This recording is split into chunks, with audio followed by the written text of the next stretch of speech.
Hey, I'd like to welcome you to another episode of the Mission Matters Business Podcast, your source for all things business.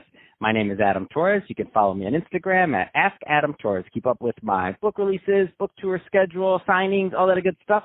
Always love to connect with you there. And as always, if you'd like to apply to become a co-author of one of my upcoming books, just head on over to the website, missionmatters.com, and click on Become an Author to apply. All right, today I have Mark Douglas on the line, and he's president and CEO over at LCP Tracker, Inc. Mark, welcome to the show. Hey, thanks, Adam. I appreciate you having me. I'm excited to talk with you. Oh, man, so excited to get into some news today. We're going to talk about Project Astra that you have, but before we get into that, I want to go further into what you're doing over at LCP Tracker. Tell us a little bit more about your company, please. Oh, fantastic. Yeah, so LCP Tracker, well, we've been around since 2003, and we started building a tool called, it really stands for Labor Compliance Program. And what we do is we're designed around empowering people to build better communities. And we've been blessed to, provide a software platform to major government agencies and large prime contractors all throughout the country doing infrastructure projects, managing their workers on the site.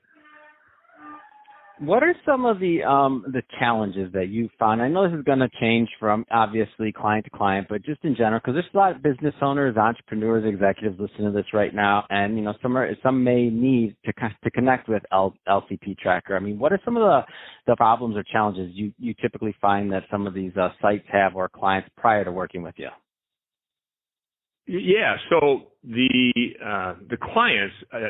Typically for our core product are government agencies and prime contractors, and they're managing, from a small $10 million construction project to well in excess of $1 billion. One of our largest is the Ram Stadium, a $5 billion project. But what they do is they manage their workforce for the construction site, the wages that are paid, the licenses that they're supposed to have to do the work. And as an example, you don't want a welder welding, structural beams on a skyrise when they're not really certified or trained to do that. So there's a whole slew of labor compliance laws all throughout the country that are required for construction workers, and our software has taken a paper-based system that would keep these folks in compliance to a web-based system, and it's all online databases, and we track today over 1 million workers on over 20,000 projects nationwide. Wow, over 1 million workers. That's amazing.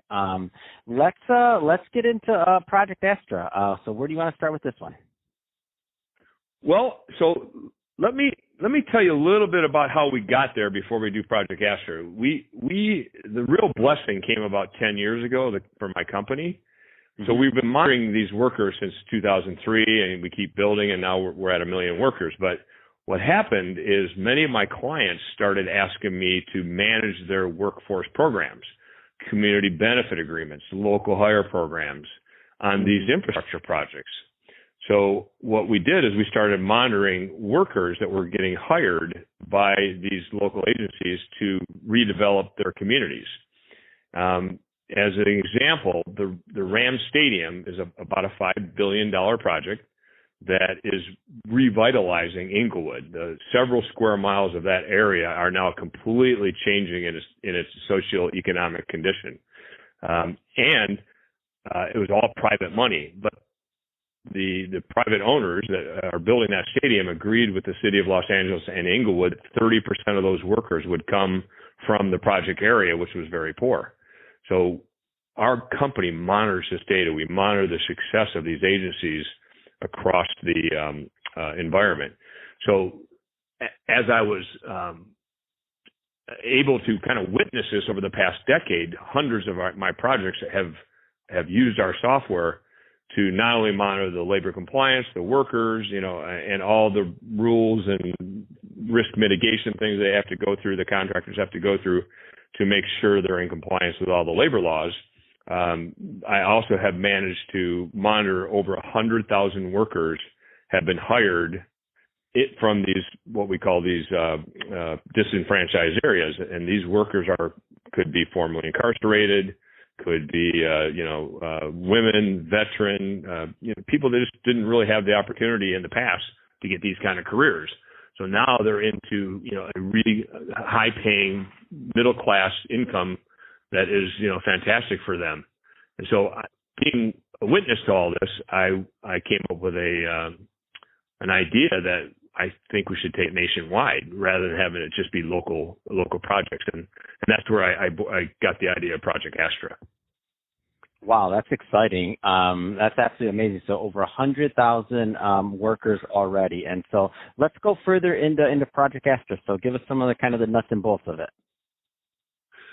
Well, so Project Astra is, and this may sound crazy to you, but because I like crazy, give it to us. I like crazy. Yeah. Some people think I'm crazy, but I think I just truly believe that I have found a way where we can solve poverty, we can eradicate poverty in this country. And it's because I've got to witness the economic rebirth of these hundreds of projects nationally in these local communities that have decided to do this community benefit agreement or local hire agreement and revitalize their community. But it's usually a small area. So what I came up with is my Project Astra idea. It's really simple. My mission is to create a national commitment to redirect 15% of existing federal infrastructure spending to the 15% of Americans that are still living in poverty. And I call this 15 for the 15. And how we're going to do this is there is already a law on the books called the Opportunity Zone. You may hear President Trump talk about it, and Senator Scott, who wrote the bill. They passed it 2 years ago when they passed the new tax law. And this gives private investors an investment strategy to go put a building or build structures or infrastructure in an opportunity zone, and they don't have to pay capital gains tax on it when they sell it. It's a great incentive to move, opportunity into these poor zip codes called opportunity zones. Well, that's just not enough, though, because you still have these very poor areas. You still have this trouble getting investors to do this.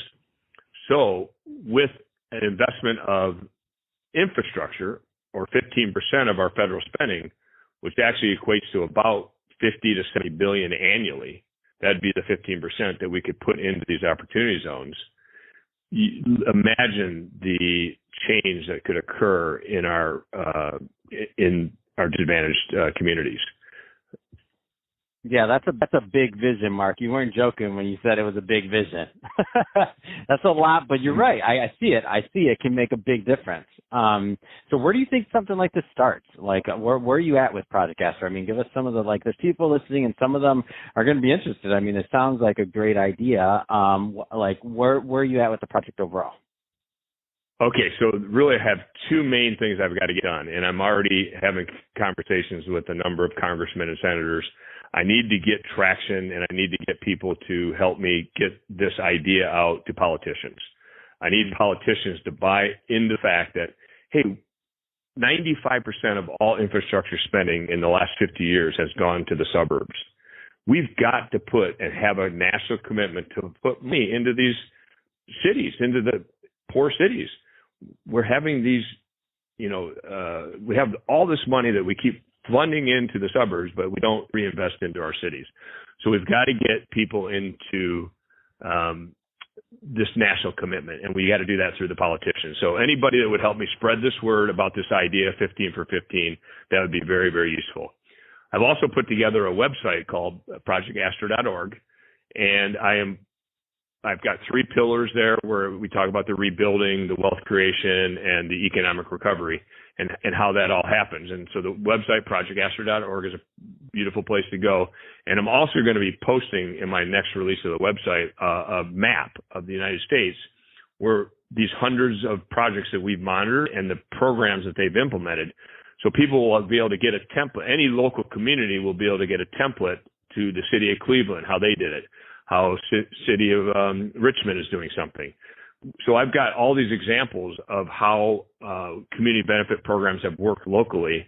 So if we can just get the commitment for the money to be dedicated to these communities through the federal government, and we can start publishing how people do this already. So this is already happening on a local grassroots thing, but we need to make a national commitment, is my feeling. And I think if we do that, we really can eradicate poverty in the next, I'd say, in the next 2 decades. Man, that's absolutely amazing. I love this. I love big goals, and I love a big dream and something that you can really sink your teeth in. And something tells me you're going to be busy with this for decades to come. And I'm excited to watch the progress, and I'm excited to bring this to my listeners, especially as you're just kind of unrolling things and really gaining traction and buying. I'm looking forward to looking back and saying, I remember talking to Mark when we were talking about that on the podcast when he was trying to initially get support, and now look where he's at. I'm excited, Mark. This is big news, man. So let me ask you the question again. I know you left it once, but I know that some of the listeners didn't have time to write it down, or they're in front of their computers and they're like, oh, what was that website he said again? First off, what's the website for Project Astra again? Well, so projectastra.org, and then my company website is lcptracker.com. So that's where we do the heavy lifting, and we have all the data showing the results of these hiring programs. And then Project Astra is just about the political animal to, let's get this commitment nationally to invest this money. I'd say, hey, it's time we invested in Americans who deserve the same economic opportunities that the rest of America has. Man, that's awesome. And I think that's also a great way to end it. So, Mark, really appreciate you coming on the show today and sharing more about all of the great work that you're doing over at the LCP Tracker, of course. And I'm excited for that Rams Stadium, man. It's going to be awesome. And also all the great work you're doing at Project Astra. I mean, big, ambitious goal, and I love it. And to the audience, as always, thank you for tuning in. Hope you got a lot of value out of this. If you did, don't forget to subscribe to the podcast, leave me a review in the Apple iTunes store. And if you're watching this on our YouTube channel, Mission Matters Business, definitely give us a subscribe there, but also leave us some comments in the video. Love to know what kind of projects and things that you're working on. And Mark, thanks again for coming on the show.